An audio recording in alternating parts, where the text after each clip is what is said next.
Alex from Pennsylvania, who wants to talk about the issues of separation of church and state. Alex, how are you? And thank you for joining us. Oh, how are you? Can you hear me? Yes, we can hear you. Am I audible? You are audible, yes. My question is, can I speak? You can. Oh, my question is, the First Amendment prohibits the government from doing any favors to any. Then why is it that churches are exempted from paying property tax and all that, property tax and local taxes? That is a favor to a church, right? That's a great question. Yeah. So welcome to the focus of my podcast. The Cross Examiner podcast is all about fighting back against the intermingling of church and state, or religion and government. So from a legal perspective. So you cut out right in the middle, at least for me, where you said, I think what you said is the First Amendment prohibits government from doing favors to churches or religions. Did I hear that part right? Yes. Okay. That's not exactly true. What it does say is that government shall not establish a religion. That's the actual language. Now, what does that mean? Well, now we have to look at close to 250 years worth of Supreme Court decisions to find out what establish means. It's called the Establishment Clause, or the Anti-Establishment Clause. Government shall not establish a religion. The real answer is I agree with you to some degree, but I disagree with you to some degree, and here's why. What the government does is it gives charitable organizations tax-exempt status. Okay. Now, one of the ways of doing that, of qualifying, is being a religion, but being a church. But there are ways that you can lose that. So, for example, we at the Atheist Community of Austin are a 501c3 tax-exempt institution, just like a church. But if we started electioneering and things like that violate those codes, the IRS codes, we would lose our tax-exempt status. I don't disagree with you that it is easier for a religion to get that status. They can pretty much just say, we're a church, and they get that status, but they can lose it. So they have to follow the same rules we do. So the government is not discriminating against charities based on their content per se, right? They're not in the rules saying, if you are a church, you are automatically going to get this and you can never lose it. They have to follow the same rules. However, when the rubber hits the road, they favor churches. I don't disagree with you there. And that's just because of the long institutional history of religious people being in government, and those people who are asked to enforce and interpret the laws sort of saying, well, yeah, of course churches are charities. The interesting part of this conversation goes back to Scientology, believe it or not.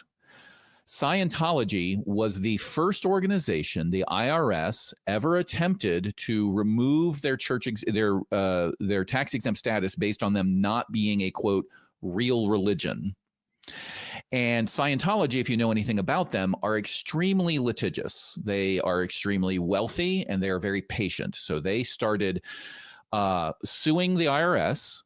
They started personally attacking specific people that worked for the IRS. And it went on, I think it was 20, maybe 25-year campaign of fighting this, until eventually the IRS gave up and said, okay, fine, you qualify under the religious part, and we're not going to take your tax-exempt status away. That's the only time in my mind that I can think of them saying, trying to make a distinction between what is a religion and what isn't a religion.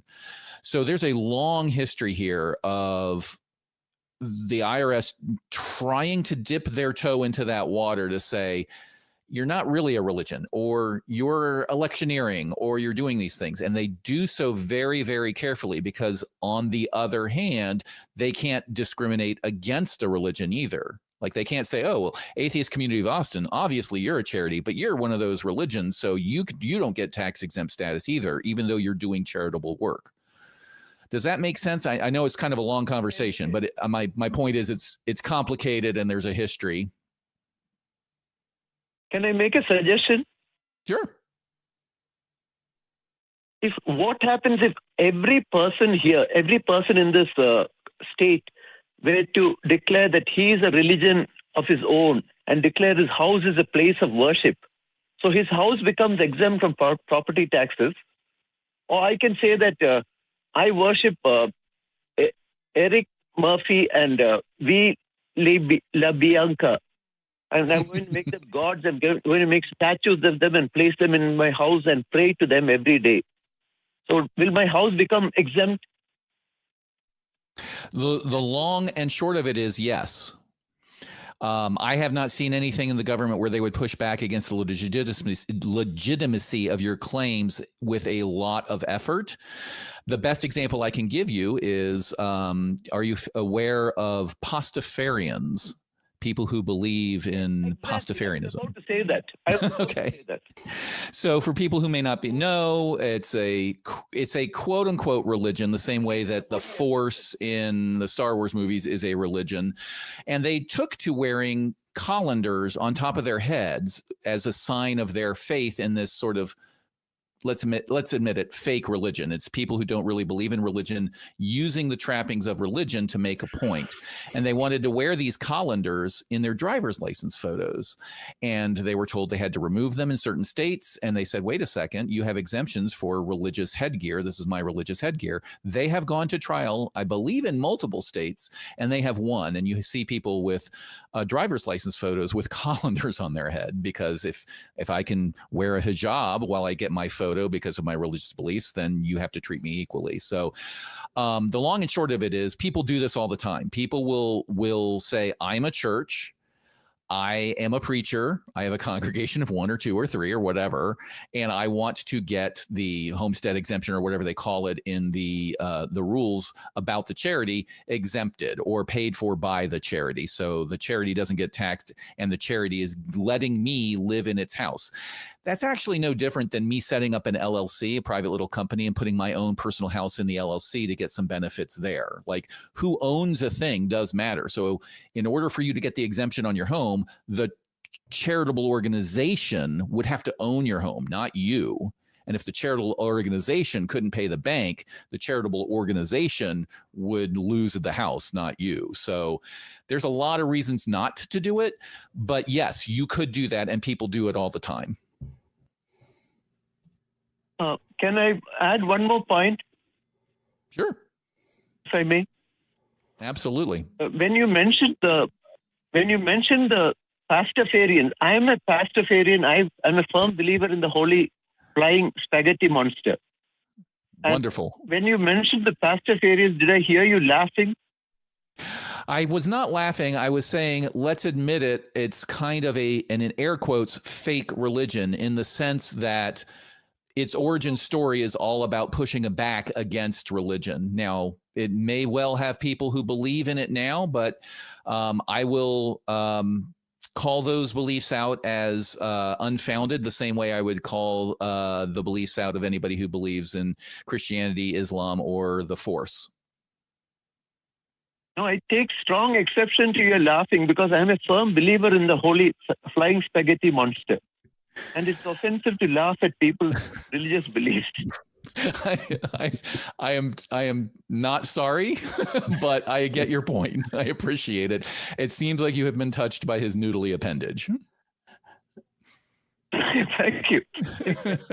Alex, thank you very, very much for your call. It's a great question to ask, and it's a great question to ask, especially when we have the cross-examiner on to, I wouldn't have had a clue. I'm British. I don't know. Yeah. So this we should take a second to recognize that I'm not a tax attorney, so there's a lot of subtleties there. I'm using sort of general knowledge. B, it was hypothetical. It's not legal advice. Don't go out and create your own religion based on my advice. But 3, it's a real concern given the current state of separation of church and state cases in the courts. The United States Supreme Court did away with the traditional test, which is called the Lemon test. For 50 years, that was the test we used on establishment cases.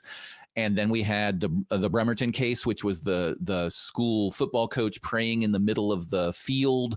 And the court did away with Lemon and said, yeah, that praying is fine. They did so in a nefarious way. They lied about what the record was. And I think it was Sotomayor literally put pictures in her opinion, which I've never seen a justice do before, but literally put pictures because Kavanaugh was saying, oh, it was just praying off on the side by himself. It's private activity.